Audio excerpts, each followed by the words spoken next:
Hello people! Comment ça va?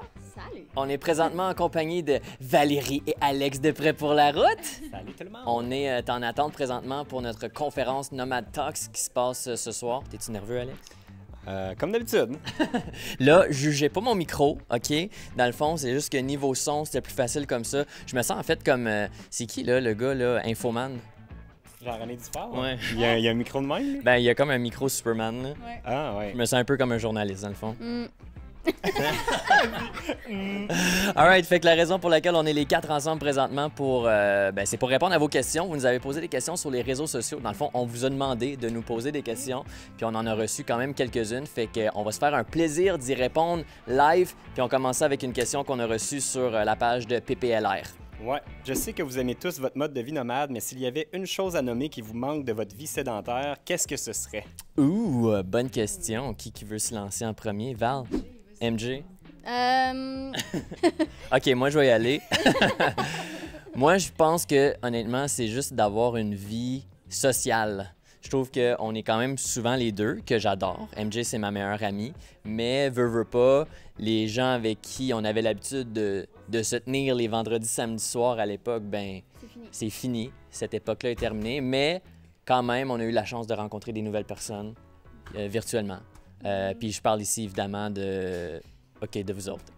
Il est fin. Il est-tu fin? Toi, qu'est-ce qui te manque? Moi, c'est le hockey. On en a presque jamais parlé sur notre page, mais moi, j'ai joué au hockey toute ma vie de façon assez intense, presque à tous les jours de ma vie, jusqu'à temps que j'aille à peu près 20 quelques années.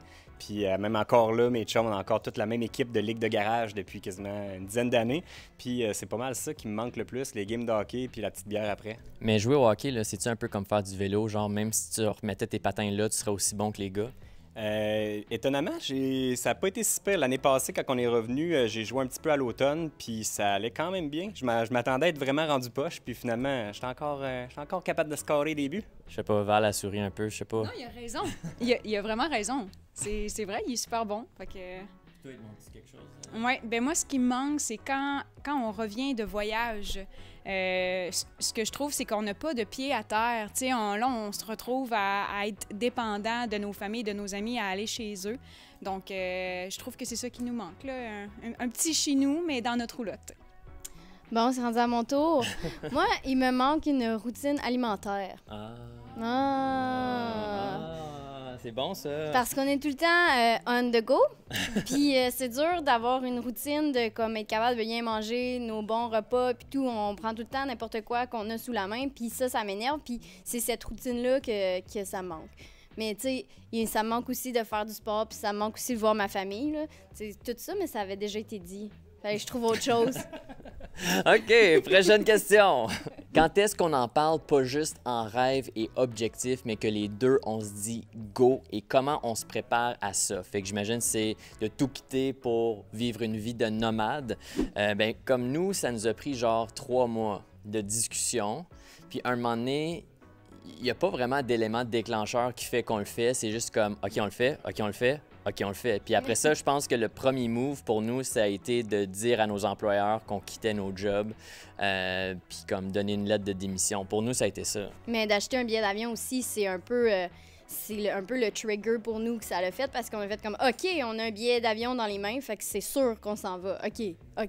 Nous, c'est quand on a décidé de louer notre maison parce qu'on travaillait déjà les deux ensemble à la maison, fait qu'on avait déjà la possibilité de travailler de n'importe où, mais la journée où on a décidé qu'on testait, puis on l'a fait vraiment d'une façon où on s'attendait pas qu'elle allait se louer à ce prix-là parce qu'on s'était dit, on va la mettre à louer, mais bien cher, puis elle se louera pas, fait que finalement, on n'aura pas besoin de partir, mais finalement, le lendemain, elle s'est louée pour 1 an et demi. Le lendemain? Fait que là, ouais, on l'a mis à louer. Le lendemain, on avait 2 visites, puis il y en a un des deux qui...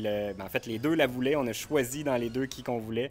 Puis une fois que c'était loué pour 1 an et demi, là, on n'avait plus le choix de partir, fait que c'était notre obligation. Si vous n'auriez plus les chiens, changeriez-vous votre façon de voyager? Airbnb ou camping, avion ou auto, en Europe ou en Amérique? Honnêtement, si on voyage présentement en VR, c'est en raison de nos chiens. C'est sûr que si on n'avait pas les chiens aujourd'hui, je pense qu'on essaierait bien gros le voyage pack-sac comme vous faites, là, vraiment. Puis visiter l'Europe, je pense que ça serait... Ça serait dans nos Dans nos plans, ouais. Sauf que peut-être, moi, ce que je pense, c'est qu'on serait peut-être pareil, notre camp de base en VR, parce que moi, j'aime ça, le fait d'avoir notre maison, notre confort. Pareil, quand on revient à la maison, bien, quand on revient à la maison, on a quand même un pied à terre, mais qu'on peut le mettre un peu n'importe où selon nos envies. Mais au moins qu'on ait la possibilité de partir en avion puis d'aller ailleurs, c'est ce que ça nous ouvrirait comme porte si on n'avait pas de chien. Mais là, on avait déjà des chiens avant de voyager, fait que faut dealer avec. Toi, t'aimerais-tu avoir des chiens? Non, jamais. Ben moi, déjà, vous le savez, là, je trippe pas chien, là, j'ai un peu peur. Juste un peu. Fait que non, c'est pas quelque chose qui me tente. Puis, ben justement, je me sentirais comme pris de tout le temps être obligée de revenir. Quoique ça doit être agréable là, d'avoir un animal, là, ça met de la vie, tu sais, je veux dire. Mais non, non, non. Toi, t'avais un chien quand t'étais jeune. Oui, mais pas en voyage. J'en aurais pas en voyage. J'aurais un enfant avant d'avoir des chiens en voyage. Oh, c'est pour quand, ça? Défi 2020, peut-être? Hey, les yeux de MJ brillent, là. Ah ouais. C'est une possibilité? Ça veut peut-être juste dire qu'il veut vraiment, vraiment pas de chien. Comment amenez-vous votre stabilité ou confort pour ne pas vivre dans l'empressement de façon constante? Hey, c'est des gros mots. C'est une grosse question. Comment est-ce qu'on se sent pas rushé, dans le fond, en étant toujours sur la route? Ben, je vais me permettre de commencer. Dans le fond, au début, en 2016, on voyageait comme des vrais backpackers. Genre, on changeait d'hébergement tous les 2 jours. Puis, à la longue, on se fatigue beaucoup. C'est épuisant. Personnellement, je pense pas que juste parce que tu es en voyage à temps plein qu'il faut que tu vis ta vie comme si c'était un voyage de 2 semaines. Dans le sens que tu as le droit de prendre des pauses, tu as le droit de prendre ton temps. Tu as le droit d'écouter Netflix. Exact. Nous, on adore faire du slow travel. Dans le fond, c'est de se trouver un appart quelque part, rester là 1, 2 semaines, voire même 1 mois, 2 mois, 3 mois, comme on l'a fait à Bali. Puis, justement, on essaie quand même de vivre une vie normale, mais à l'étranger. Je sais pas si c'est logique. Ben, moi, j'ai de quoi rajouter parce que je pense que tout le monde qui part pour un road trip ou un voyage puis qui a un temps limité pour le faire se sent un peu rushé puis a peur de manquer de temps pour faire tout ce qu'il veut faire. Puis je pense qu'à partir du moment où tu fais le changement de mindset puis de te dire, bon, ben maintenant, je vais voyager à temps plein ou je vais voyager 6 mois par année à chaque année, ben ça t'enlève un peu la pression de te dire, ah, je fais une destination puis je veux tout voir ce qu'il y a avant de partir. Maintenant, nous, on y va plus relax en se disant, bon, ben ça, on n'a pas eu le temps de le faire, mais on reviendra un autre jour dans notre vie. On aura bien le temps de repasser parce que maintenant, on sait qu'on repart tout le temps de toute façon. Puis de ce que je comprends de ta question, tu voyages en famille comme 6 mois par année, fait que selon moi, il n'y a pas de raison d'être pressé, justement. Fait juste prenez votre temps, puis au pire, comme Alex il dit, retournez l'année d'après, voir les états peut-être que vous n'avez pas vus, ou même si vous n'avez juste fait 1 ou 2 dans l'espace de 6 mois, bien, il y a tellement de choses à voir, fait que c'est juste de prendre son temps.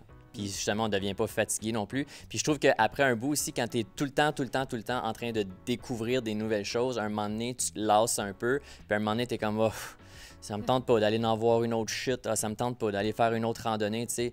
Tu veux toujours essayer de garder cet émerveillement-là, fait qu'en essayant de voyager plus lentement puis de profiter de chaque endroit, ben ça devrait être mieux, d'après moi. OK, question pour Alex Eval. Je vous la lis. Ma question est la suivante. Parfois, allez-vous dormir dans un hôtel, genre pour changer le mal de place? Ou si vous avez une chicane, mettons, est-ce qu'il y en a un qui va à l'hôtel puis l'autre reste dans la roulotte? Ben non, on n'utilise pas d'hôtel pour changer le mal de place. Même qu'on trouve que dernièrement, avec les nuits qu'on a eues dans les hôtels ou Airbnb, on se trouvait mieux dans notre Airstream, sur notre matelas. Je sais pas qu'est-ce qu'il y a, mais il est plus confortable que ceux des hôtels. Oui, bien là, pour vous mettre dans le contexte, dans les 2 dernières nuits, on était à l'hôtel, puis même avec l'autre conférence avant qu'on a faite, puis les 3 nuits qu'on a faites à l'hôtel, les 3 nuits, on a mal dormi par rapport à quand on dort dans notre Airstream. Fait que je pense que pour nous, c'est même le contraire. On a hâte de retourner dans notre Airstream. Fait que quand on est en voyage, jamais, à moins qu'on soit vraiment dans l'obligation parce qu'il y aurait un problème technique ou quoi, là, mais on retourne pas à l'hôtel pour le fun. Tu vois, nous autres, on dort comme tout le temps dans des lits différents presque à chaque nuit. Des fois, un Airbnb chez les parents, chez un autre Airbnb à l'hôtel ou autre. Puis on dort partout. Oui, on est comme rendu habitué à ça. On n'a aucun problème. Je pourrais dormir sur un bloc de ciment, man, puis je dormirais bien. On a été capable de dormir sur votre petit sofa dans la Airstream pendant 2 semaines. Je dormais très bien. Ils sont confos, là, pour vrai. Puis, mais vous n'avez pas essayé notre lit parce qu'après ça, les hôtels, vous ne voulez plus rien savoir. Ah, c'est ce que tu penses. On l'a essayé, votre lit, quand vous étiez. Hey, il trouvait qu'il rebondissait pas mal. C'est la roulotte qui bounce, pas le lit. Alright, question intéressante niveau écologie. Vous faites-vous critiquer par les verts de votre mode de vie non vert? Bonne question. Je vais te laisser Alex commencer. Ben, je sais pas à quel point notre mode de vie est non vert parce que les gens, je sais pas s'ils se rendent compte, peut-être oui au niveau de l'essence, on dépense peut-être une petite graine plus d'essence que la plupart des gens, mais nous on a juste une voiture, puis étonnamment on fait pas beaucoup plus de millage que la plupart des gens qui travaillent avec leur voiture. On fait en moyenne à peu près 45 000 km par année, ce qui est pas immense par rapport à tout le monde sur une seule voiture.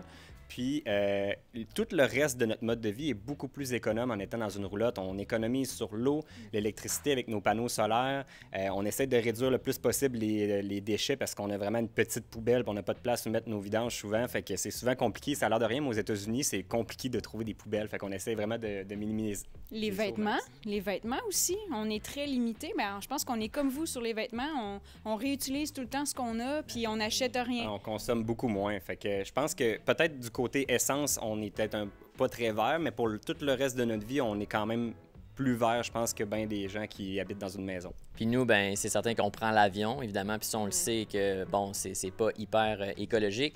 Fait que nous, on essaie de faire des compromis. Tu sais, maintenant, on refuse les pailles en plastique, on refuse les bouteilles d'eau le plus que possible. On essaye de pas toucher à ça. Puis on essaye de traîner des articles qui sont plus écologiques aussi. Fait que, tu sais, on essaie de trouver un balance aussi. Puis comme Alex et Val, ben nous, on n'a pas de maison, on n'a pas de chez nous. Fait qu'on... On consomme absolument rien, dans le fond, là. Dans le sens ça. autre que de la nourriture, mais je veux dire, comme on n'a rien besoin d'acheter, on a un backpack, fait qu'il faut que ça rentre dans notre backpack. Puis la question était, est-ce qu'on se fait critiquer par les verts? Non, en fait, moi, j'ai jamais rien reçu comme message par rapport à ça. Nous non plus, mais là, peut-être qu'après cette vidéo-là, oui.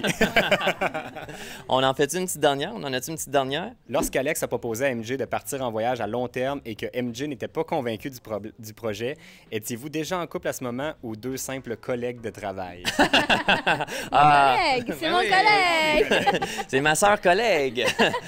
Oui. Mon Dieu, tu t'es comme étouffé sur ton rire. Non, mais oui, on est un couple. Oui, few. C'est une bonne oui. Non, oui. Oui, on est un couple. C'était quand même récent. Là, ça faisait 1 an.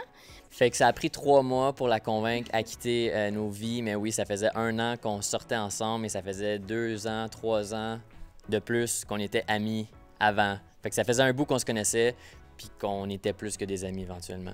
Vous autres? Nous autres, ben, ça faisait 10 ans quasiment qu'on était ensemble quand ça faisait 9 ans, je pense, parce qu'on a eu nos 10 ans dans notre premier voyage. Mais tu sais, on habitait ensemble depuis qu'on a 18 ans, fait que ça fait longtemps qu'on habitait ensemble déjà les deux, fait qu'on était habitués d'être toujours ensemble les deux. Je confirme.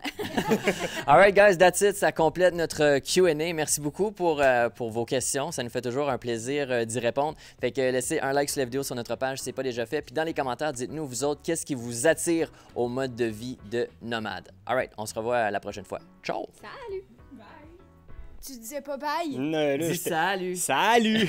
Bon! Et allez vous abonner à la page de Val et Alex Prêt pour la route si ce n'est pas déjà fait. Mais si ce n'est pas déjà fait... vous manquez de quoi?